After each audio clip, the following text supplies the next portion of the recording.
Miraculous just released the new episode Daddy Cop, and we finally get to see the lives of some of our other Miraculous holders and how they're dealing with the new world they created, particularly Sabrina. Sabrina was previously the best friend of Chloe, who we even get a special video update on in today's episode. But because of it, Sabrina feels like she doesn't have any friends with Chloe having moved to London, and the other girls not quite accepting her. This was a roller coaster of an episode, but of course with it ending on Sabrina and Zoe winking at each other, you know I have to talk about how we got there and what it means for later in the show. These are two characters some people have been expecting to get together since Zoe's first episode, and especially since season 6 started with its new ending theme, which has Sabrina and Zoe opposite each other, the same way we see Marinette and Adrian and Alia and Nino and Kagami and Felix, though not all the pairings here are romantic. The very first thing we got in this episode was that update on Chloe, who is talking about how great her life is in London, with Sabrina watching on her phone. This isn't a video message to Sabrina, but actually a recorded vlog type video where Chloe is asking for applicants for new friends, really just driving the knife into Sabrina's heart. This has been a hard time for Sabrina, as it seems she always struggled to make friends, and now that she doesn't have someone who is basically using her, she isn't sure how to make real friends. In particular, she wants to be friends with the other girls from her class, but Chloe had made a sharp division between her little posse and the rest of the girls, who are all still feeling the sting from Chloe and Sabrina's previous attacks. What made Sabrina so interesting to me was that she was always more conflicted than Chloe, and was very clearly just an easy to manipulate sidekick.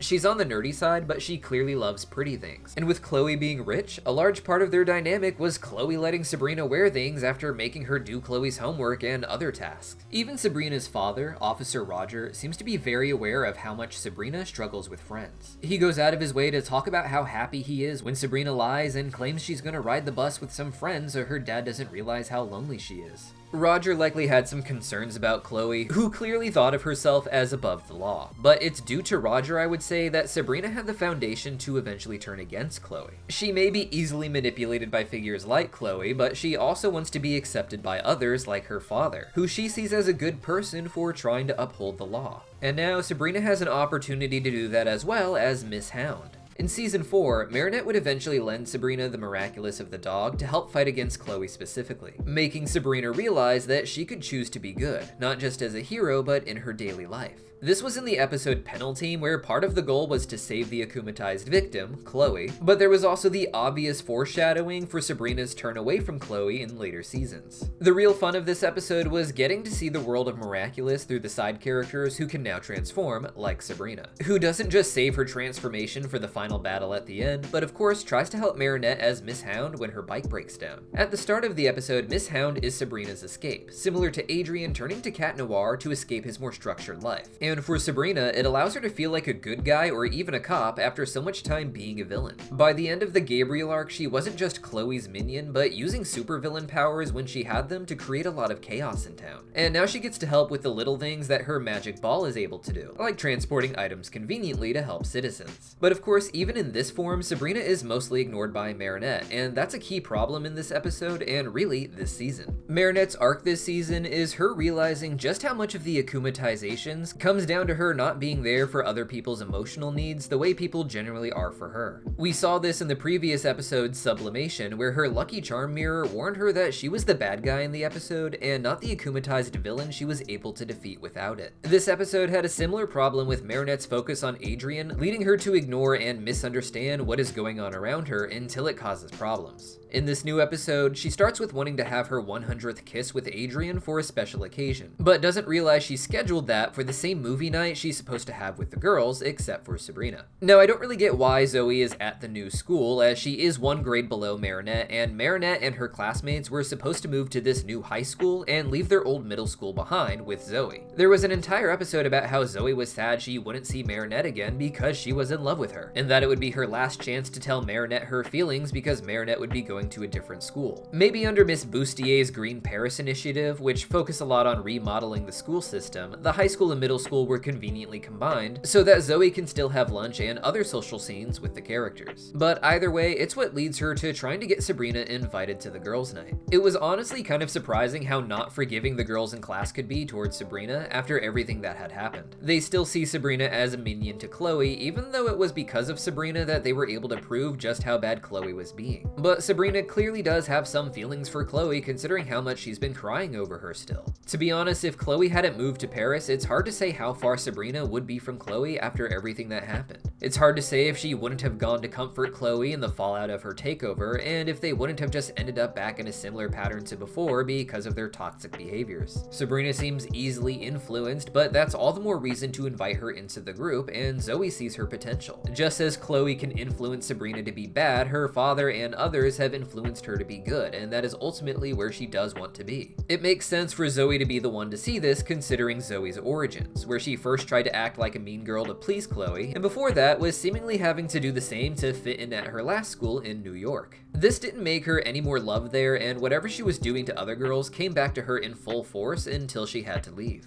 This episode wants us to remember this, as it ended with Zoe talking to a new character who she knows from New York, one who has videos showing just how mean she used to be, though we don't get to see those ourselves yet. To be honest, this seems a bit like a rehash of what Zoe's initial plot was, and Marinette and the gang were already happy to let Zoe into their friend group, but they did only know for Zoe a short time as her mean self. They likely would treat Sabrina similarly if she had not been Chloe's sidekick for years at that point. But when Zoe asks the girls to let Sabrina into their movie night, they make it clear that they think she's a lost cause. Because of this, Zoe turns to Marinette, the one person who first wanted to help Zoe, with the hope that she will see in Sabrina what Zoe sees in her and get her invited to her movie night. Because of Marinette's focus on Adrien, however, she mixes this up with wanting Adrien at the movie night so she can have her romantic 100th kiss, and the entire plot falls apart. Sabrina gets her hopes up thinking she's invited to the movie night, and when Sabrina shows up, Marinette realizes that Adrien isn't coming. Marinette here isn't trying to hurt Sabrina and is ironically the most forgiving of her save for Zoe. But it's because of that when Marinette doesn't realize just how serious Sabrina's feelings are, she accidentally talks to Sabrina about Adrien in a way that makes Sabrina think that Marinette is talking about her. Marinette basically tells Sabrina that the situation is ruined and can't be fixed, meaning her 100th kiss with Adrien. But since Sabrina thinks this is about her, she just leaves disappointed. At this point, Sabrina could get akumatized, but she knows better than to let that happen. So instead, it goes for her dad, where he gives the gayest answer when Chrysalis asks for his supervillain name.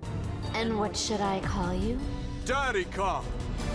And that's okay, because this battle is all really just setting up Sabrina to have her own gay moment with Zoe. With her dad akumatized, Sabrina has mixed feelings about fighting, already feeling disappointed by how unnoticed she went by Marinette earlier in the episode. But after a pep talk from Marinette, she begins to see her potential. This is perhaps my favorite moment in the episode and one of my favorites in the new season, one that really emphasizes the more subtle journey that Sabrina was able to have in the first 5 seasons among the ever-growing chaos of Gabriel's attacks. As Marinette, Sabrina felt ignored, but as Ladybug, she always knows what to say, with her telling Sabrina here to visualize the person she has become and not the person she was before. This is important in the miraculous universe where how you feel affects how you look when you transform, with that being permanently changed when you acknowledge changes in yourself or even just try to be a different version of you. Right now, no one else can see just how much Sabrina has changed, but to her, it's so clear that she almost feels gaslit in this episode. It's not on purpose, of course, but she was crying all episode because she thinks she hasn't changed, no matter how much she knows she truly has. But when asked to visualize that change, her own miraculous immediately changes form, changing from a necklace to a jewel on her bow. This change symbolizes her own change, and it gives her a slightly different outfit when she transforms too. In this form, her miraculous turns from the jeweled brooch back to the dog necklace, making it an interesting way to hide her identity as well, as no one will recognize her wearing the dog miraculous around town now. And I expect similar transformations for other miraculous throughout the season. Perhaps with a series of episodes, each focusing on different characters coming to terms with their new superhero identities. But the point is that this new form here shows the world just how different Sabrina really is. And in typical Ladybug fashion, she is now able to return to her civilian form with this visual change to match her inner change as well. After Nakumatization, Parisians tend to be a lot more forgiving, and so Sabrina is easily welcomed to the movie night and the friend group where she and Zoe get to share a special wink.